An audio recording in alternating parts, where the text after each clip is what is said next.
and this whole idea that you have to every individual must be ready to sacrifice themselves for the nation, and the good of the nation is the greatest thing, and that happens through war. And there's a lot of similarities to fascism there. So,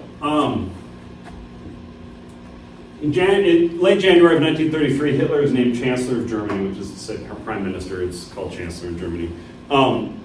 And he would, over the course of the first year and a half that he's in power, he is not a dictator when he becomes Chancellor. He's just been named Chancellor, which is a normal thing. But he uses a whole series of events he basically pushes through a set of laws called the Enabling Acts, which declare a political emergency in Germany and give the Chancellor emergency powers to bypass the Reichstag, which is the parliament, and just write laws himself, which gave Hitler enormous power. But he was still just the Chancellor, and the Chancellor can always be fired by the President of Germany. The Chancellor is named by the President, and the Chancellor can be fired any moment by the President. And the President was a World War I general named Paul von Hindenburg, him of the exploding blimp fame. And Hindenburg didn't like Hitler, so Hitler was not secure in power as long as Hindenburg was alive, but Hindenburg was old. And Hitler also was worried about the army. The German army didn't like Hitler much, but Hitler made a deal with the German army and basically said, I will agree to push a massive program of rearmament, expand the army, and get rid of the Treaty of Versailles, which you guys all hate, if you support me when Hindenburg dies. And so essentially in the summer of 1934, Hindenburg dies of natural causes. Hitler assumes the presidency himself, which means he's the only guy who can fire himself. And then he gets the military to support him, and they swear an oath of allegiance to Hitler personally, not to the German government or to the Chancellor or to the Constitution or anything, to Hitler personally. Hitler then essentially sets up a police state and starts the concentration camps, and he started in 1933, as I mentioned earlier with Dachau, but he expands the concentration camp system, he starts locking up all his political opponents, he gets control of Germany. But Hitler has three very distinct goals as Chancellor, foreign policy goals. The first is he wants to get rid of the Treaty of Versailles. He hates it. It's humiliating for Germany. And none of his other goals can be achieved if Germany has a tiny military that doesn't have tanks and airplanes. Right? So the first thing Hitler does is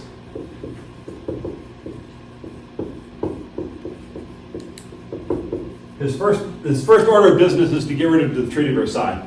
Now the German government had already started that, because even before Hitler became Chancellor, Germany had announced, because of the Depression and a high unemployment rate and the economy crashing, that they were going to stop doing reparations for the Treaty of Versailles called for. So Germany basically stopped paying reparations. That was the first thing. But then Hitler basically, very systematically, began to go through all the clauses of the Treaty of Versailles and say, okay, I'm throwing this one out, I'm throwing this one out, I'm throwing out this one out. So over the course of 1934 to 39, he announces that the German army is going to go over 100,000 soldiers. It's no longer to abide by the Treaty of Versailles. He announces the German Navy is no longer going to be 15,000 sailors. It's going to go way bigger. And then he announces that he's going to start building tanks and airplanes again. Now, before he made that announcement, he had actually been developing tanks and airplanes in secret. He had actually bought a Dutch shipbuilding company and then had turned the shipbuilding company into a secret submarine manufacturer in Holland, making German submarines. And he had developed, the German government actually had a treaty before Hitler even with the Soviet Union that they could develop airplanes and tanks in secret and try them out in war games in the Soviet Union so that nobody would notice them in Germany.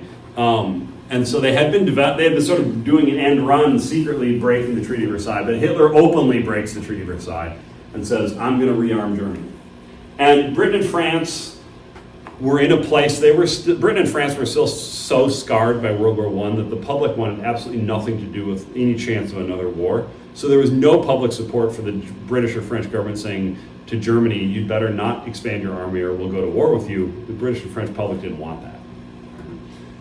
So Hitler says, I'm expanding the army, and nobody stops him. The British and French go, oh, don't you do that. And he says, I'm doing it. And that's exactly how it went. But, so Hitler's next step is one of the clauses of the Treaty of Versailles is that the Rhineland, that strip of land along the French-German border, the German army can't be stationed there. So Hitler's next goal is he's going to remilitarize the Rhineland. He's going to station the German army right on the French border there. He picks a perfect time. France has an internal problem. The prime minister resigns, and they call a snap election. And so for 2 months, France is engaged in a political campaign. They have an interim prime minister, and they're holding an election to see who's the next prime minister. Well, during that time period, Hitler's like, oh, France has an interim prime minister. He's not going to start a war. So he remilitarizes the Rhineland while France is in the middle of the political campaign. And France and England both go, don't do that, and he does it anyway. Nobody stops him. So basically, by the end of 1936, Hitler has undone the Treaty of Versailles. None of it is still in force.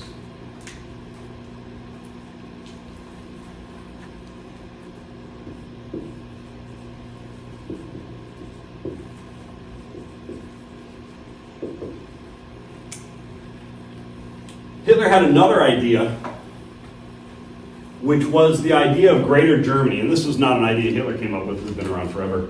But it was the idea that there's lots of German-speaking people who were ethnically German who did not live in the boundaries of Germany.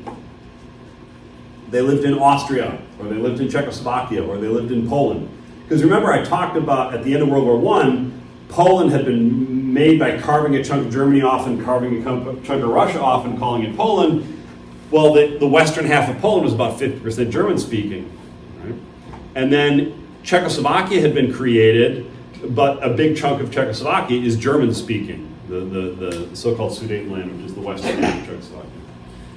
Let me find a map here. Something that I can explain all right.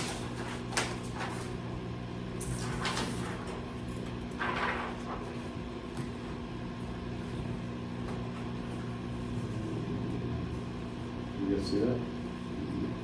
Great Britain, France, Germany, Poland. You got it. So just to sort of point out here, at the end of World War I, Finland was created. It had been part of Russia. Estonia, Latvia, and Lithuania had been created. They were part of Russia. Poland had been half Russia and half Prussia, and so Prussia had basically extended. So all of this part of Poland had been part of Prussia. This is technically still part of Prussia, although it's not connected to Prussia anymore. They're not connected to Germany, but it used to be. Right? And then this part of Poland had been part of Russia. It breaks up. With me?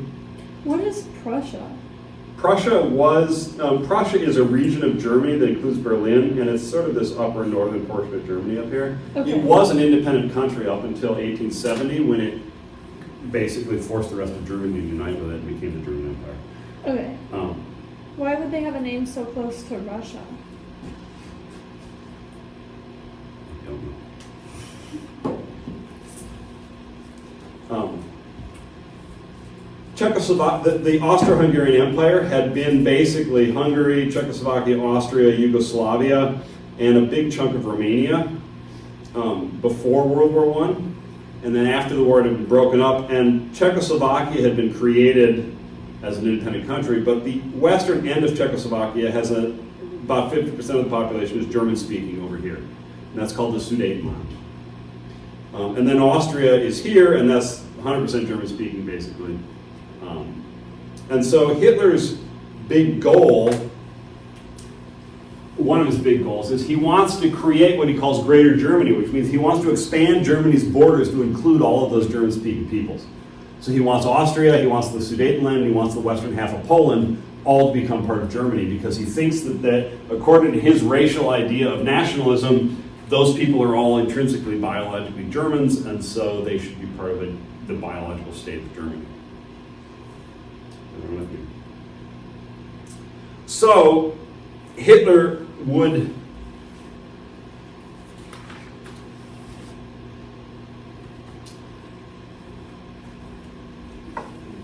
think I really need to go into Nazi ideology here. You guys want to hear anything about Nazi ideology or no? Sure.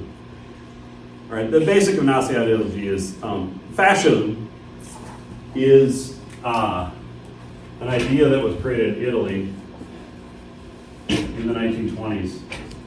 And I'm not going to go into everything on fascism, but basically fascism includes a couple key ideas. One is hyper-nationalism. The nation is the most important thing. In fact, the nation also almost becomes a religion. You're supposed to die for the nation, be willing to sacrifice yourself for the nation, and the greatest thing you can do with your life is to die for the nation, and you will live forever in the heart of the nation if you do that. And so it's sort of a religion giving meaning to life. The nation is the meaning of everything. Right?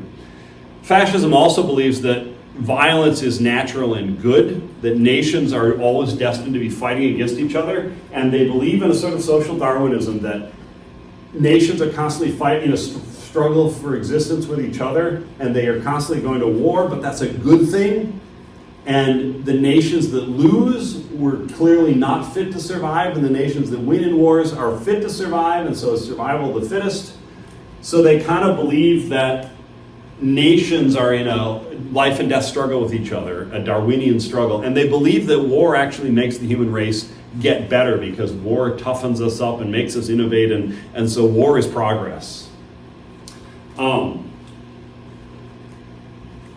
Hitler and the Nazis and the fascists also believe that you should basically militarize society, that you should have the military enforcing political ideas, you should have a secret police enforcing everything, but you should do as much as possible to get everybody into sort of militarized organizations. So you can't have a soccer league, you have to make it a Nazi soccer league. You can't have a stamp collecting club, you have to make it a fascist stamp collecting club. And you have to sing patriotic songs at the stamp collecting meetings, and you have to, et cetera. And and fascists love wearing military uniforms. They make up their own military uniforms. You've seen all the Nazi uniforms, et cetera. That's part of them trying to show that everybody in society has to be a soldier for the nation. And fascists, of course, try to build up the military because they think war is coming because they're going to start one. I guess that's one way to be right about the war is coming. Yeah, absolutely. You started. See, that was right. Why? Was the Gestapo part of the SS, or were they more separate? The Gestapo is originally, Gestapo stands for Geheimnische Staatspolizei, which means the secret state police, and it was actually predated the Nazis. It was the political police in the state of Prussia. And they basically were supposed to, they functioned the way the FBI does in the US. They were basically supposed to monitor political parties that might foment revolution or something like that, and arrest people and head that off. So they were essentially a sort of a FBI anti-terrorist branch of the government. But under the Nazis, they were turned into basically an enforcement arm of the Nazis. And Heinrich Himmler was the top Nazi. He was the head of the SS. He invented the SS. He also was named the head of the Gestapo and all the police forces in Germany. So he immediately began appointing SS people to all the top positions in the Gestapo and everywhere else. And he sort of absorbed the Gestapo and turned it into a branch of the SS. But they were technically separate organizations. One was a government bureaucracy police organization, and one was a private political party. But the whole thing of the Nazis is they just want to put their people in everything and make it a complete blur between what's the government and what's the party. Any other questions? So the Nazis took fascism, Italian fascism, which is everything I just described, and they added one thing, which is the Nazis added the idea that a nation is a race. It's a biological group. And they argued that the German race was different than every other group of people in the world, and that every nation was based on a race, a biological distinction. And so the Nazis argued that Jews were a separate race. They were not a religious group, they were not a cultural or ethnic group, they were a race. And the Nazis argued that the French were not a different ethnic group or religious group, they were a different race, they were a Latin race. And they argued that Northern Europeans were Aryans, and the Nazis used Aryan in a couple different ways, but one way was Aryans were anybody from Scandinavia or Germany, Northern Europe, so Danes, Swedes, Norwegians are all Aryans. and Germans, and it's a race, blonde-haired, blue-eyed, all that. Of course, there was a joke in Nazi Germany that the Nazis want us all to be blonde like Hitler and athletic like Goebbels, who had a club foot and walked with a limp, and svelte like Goering, who was massive overweight. So the Nazis themselves would not live up to their Aryan image. But listen, I kind of going on that. I just think it's funny that like with all of the whole thing of like preaching superiority of like blonde hair, blue eyed, really, really white people, it's like Hitler has brown hair. yes. Well, the Nazis have an explanation for that. Like Hitler had dark hair. Yes.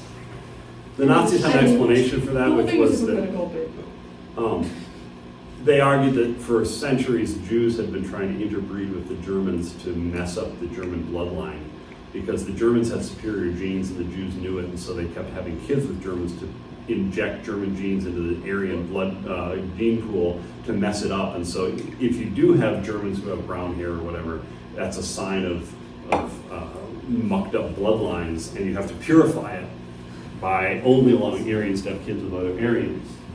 You all have trouble by this, I'm not sure why. Understand genetics at this point. No, they did not understand genetics. I just wish people had something to be like, that's super stupid. Yeah. As it is. Well, that and like, most people who are blonde don't stay blonde for their whole life. Yeah, that's true. Like, I was very blonde as a kid, and I would not say that I identify as a blonde anymore. I was not only blonde as a kid, I had hair. Yeah. I was just a blonde baby, but Yeah. very, very brown hair now. Yeah. I'm hitting the point where like my hair's turned blonde up until like last year, and now it's like turning brown. I'm like, I gotta rethink my. Your whole wardrobe, your whole look, Yeah. you know, your entire makeup thing. You can start bleaching it. I don't want to. It's not work. That's expensive. It costs That's a what lot my of sister money. does. It also is just really bad for your hair. I think we got away from World War II for a second. So the Nazis basically believed that that nations are races. They're biologically distinct from each other. And the Nazis think that they see in Eastern Europe three distinct races that are struggling for control of Eastern Europe. The Aryans, who are Germans and Scandinavians, and the Jews, who are Jews, and the Slavs, who are all of the people of Poland, Czechoslovakia, Russia, etc., who speak Slavic languages. And so this brings me to Hitler's third and final big goal.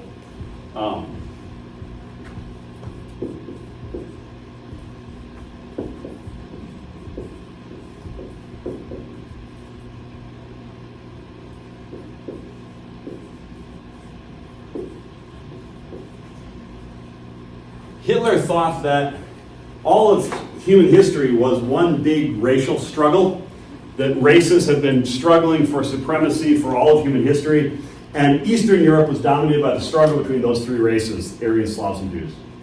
And Hitler predicted, he said basically the Aryans have all the advantages, because the Aryans are tall and athletic and brave and smart, and Slavs are strong but they're stupid, and Jews are smart but they're weak. And so the Aryans should have won this war a long time ago and totally dominated the Slavs and Jews. But the Nazis believed that hadn't happened because the Jews, being very smart but weak, had made an alliance with the Slavs and manipulated the Slavs. So the Slavs were dumb enough to be manipulated by the Jews, but they were strong enough to fight against the Aryans. And so the Jews and Slavs together were about equal to the Aryans because they had Jewish intelligence and Slavic strength to go against Aryan intelligence and strength. By the way, this is all bunk. I have told some of you this, but when I first got out of graduate school, I started teaching a class, and I was teaching a class on fascism, and I talked about this, and then I gave an exam, and one of the students said, well, Professor Hsu said that white people are smarter than Jews, and it's like, I did not say that! So this is the Nazi ideology, this is not my personal beliefs. Yeah. I've heard you say this several times, but every time I hear my brain, I'm like, Would there be like, I don't know, like was there any sort of idea that a Jew could reproduce with a Slav and like create like a super Jew Slav? Well, the Nazis didn't think so because Hitler had a very flawed view of heredity. He thought that if what he calls a higher race and a lower race breed, you get somebody who's exactly average between them. Okay. So if a Jew and a Slav intermarried, the Slav would get slightly smarter but weaker, and the Jew would get slightly dumber but stronger. And you'd wind up with someone who wasn't as strong as the Slavs and wasn't as smart as the Jews. Okay. He totally is misunderstanding genetics. I mean, they did not know.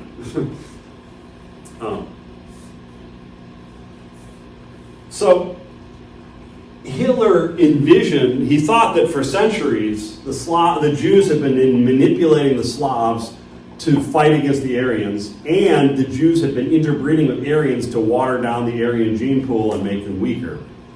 And so Hitler's solution to this was first to carry out a big genetic eugenics program in Germany to purify the Aryan race and make sure Aryans and Jews never had sex and didn't have children, and only good Aryans had children with other good Aryans, and we're going to eliminate all disease by sterilizing people who have hereditary diseases, et cetera, et cetera, et cetera. Listen. So, was genetics even understood at the time? They understood, Gregor Mendel had already done his famous study on peas, and they understood recessive genes and dominant genes, but they didn't understand genes. So they understood recessive traits and dominant traits. Hitler clearly didn't understand that, but that was common biological knowledge. Hitler is just an idiot. But they did not understand DNA, they did not understand genes, they did not understand any of that. They just knew that certain traits get passed on this way. If you have two, some traits are recessive, like blue eyes, and if you have two parents who have that gene, even if they have brown eyes, if they have a kid, they could have blue eyes, that kind of thing. But the Nazis didn't process that. Yeah, I'm just going to keep making this about the Nazis. I thought that that's recent for gene theory to not have developed, but even if it was around, there is no saying that something like the Nazis would actually listen to it. Yeah. Or just exactly. instead of just come up with their own. Well, Gregor Mendel, he was a monk who was just doing some work on peas, and he published up his findings in one little article that got published in some minor little regional scientific journal in Bavaria in 1887 or something. Don't quote me on this. And he really was ignored until the late 1930s. Nobody read his stuff, and nobody knew it existed. But then people began to discover it in the 1930s and began to spread. But this is after the Nazis had already formulated their entire ideology, and they're not going back because of some monk with a couple of peas.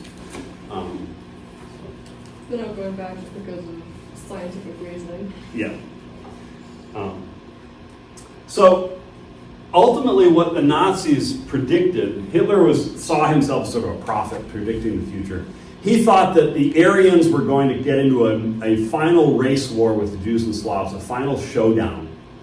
And this would be a fight to the death, and one of the races would win and the others would lose.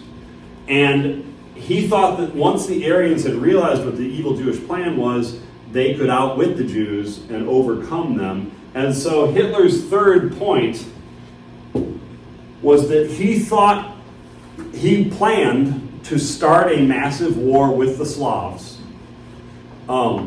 which means Russia, basically, the Soviet Union. And his plan was to conquer Russia for what he called living space, Lebensraum, which is literally living room, but not that way.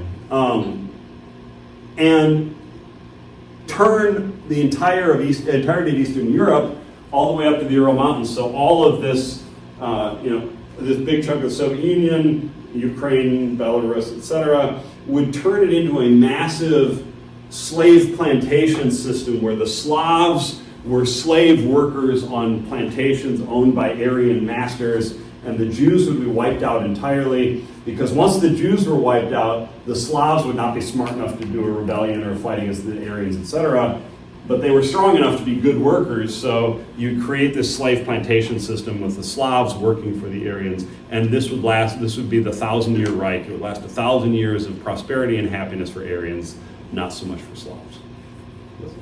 It just is insane how easily, literally that entire Nazi ideology could just be disproved, and Yes. and it's like, yeah, Nazism still became popular. Mm-hmm. Well, it'd be a stupid question, but what was supposed to happen after 1,000 years? Like, what was the... like, They not didn't- optimistic, or... They did not think anything would happen after 1,000 years. They were actually adopting Christian terminology, and the Christians said that once Jesus came back, he would establish a 1,000-year kingdom on earth, and then the end of time would happen. So they just adopted the 1,000-year thing because that was part of the culture. That if you want to talk about a future utopia, you just talk about 1,000 years. And what they really meant was 12, because it was 12 years from 1933 to 1945. Any other questions? So Hitler's third goal is what he called the Drang nach Osten, the drive to the east, which is that the Germans planned to first get rid of the Treaty of Versailles and build up the German military, then unite Greater Germany by taking these territories from Poland, Czechoslovakia, and Austria to unite all Germans, and then launch a massive invasion of the Soviet Union, which would be the final race war between the Aryan Slavs and Jews, and would establish a 1,000-year Reich in Eastern Europe. Everyone with me? Were they just that confident that they were going to win? Oh yeah, They're the Aryans. Of course they're Aryans. I mean, seriously though, they thought they were genetically, biologically, and in every way superior to the Slavs and Jews. How could they lose?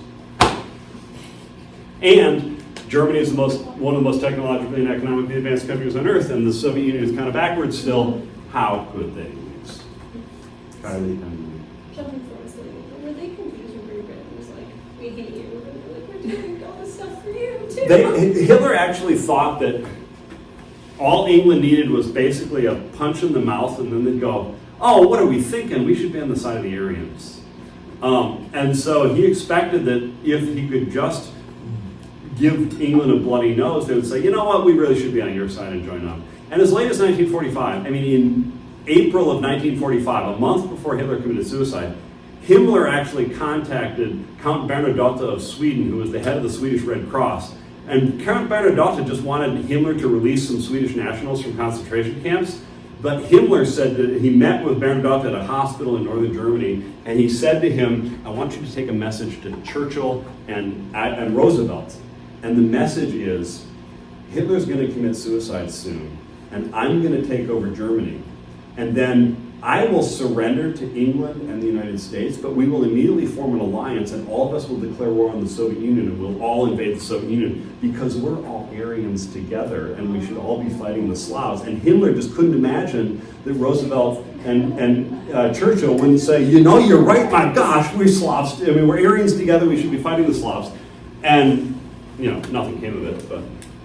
You forget that they bombed the fuck out of England for like months and months and months. But he felt that race was ultimately the realest thing of all, and so sooner or later, England had to realize it was Aryan.